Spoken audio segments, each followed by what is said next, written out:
Hi, I'm David Fleming from the Disciples Ignited YouTube channel, where we are focused on Jesus, advancing his kingdom, and preparing his disciples. Now, we're studying the Old Testament minor prophet books, and today we're going to start studying about Zephaniah.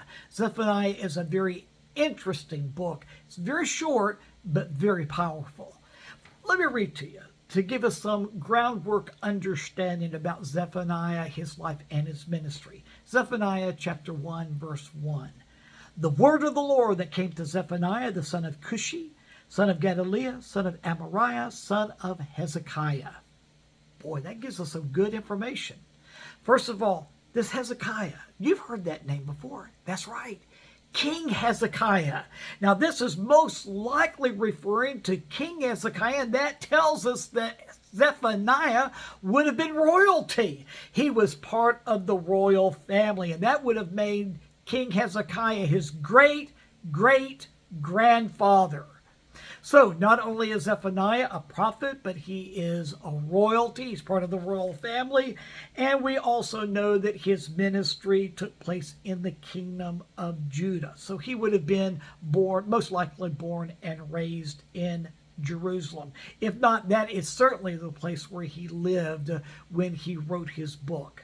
But the thing I want to point out to you that I find most interesting is his name, Zephaniah. In the Hebrew, it literally means Yahweh hides. Now, is that talking about God hiding himself? I don't believe so. It's talking about how this baby that was born was going to be hidden by the Lord. Now, why is that significant? Well, let's go back in history just a little bit more. And we know that King Hezekiah gave birth to a son. His name was Manasseh. Now, that's a story in itself, but Manasseh ended up being the absolute worst king that the kingdom of Judah ever had. He was idolatrous to the core. He was the most wicked. In fact, whenever the Old Testament mentions the most wicked, vile king of the kingdom of Judah, it always gives Manasseh. And that means that if King Hezekiah was Zephaniah's great-great-grandfather, that he was probably born at the very tail end of Manasseh's reign. And Manasseh was wicked. And so his parents knew that Zephaniah would have to be hidden from Manasseh. So, name him Zephaniah.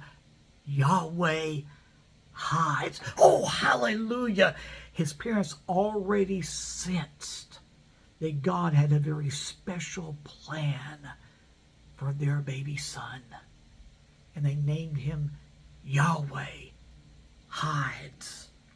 Well, right after Manasseh, he did get right with the Lord at the very last part of his life, but the major part of his life in his reign was wicked to the core. After him came Ammon, which was only on the throne for 2 years, but then there was Josiah.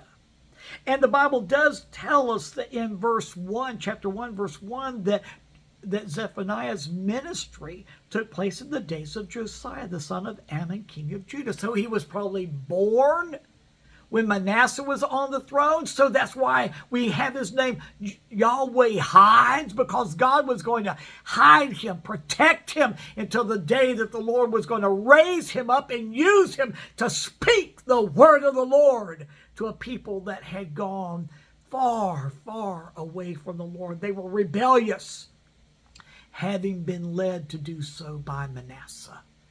But when God raised up Josiah, God used Josiah to bring a major move of God.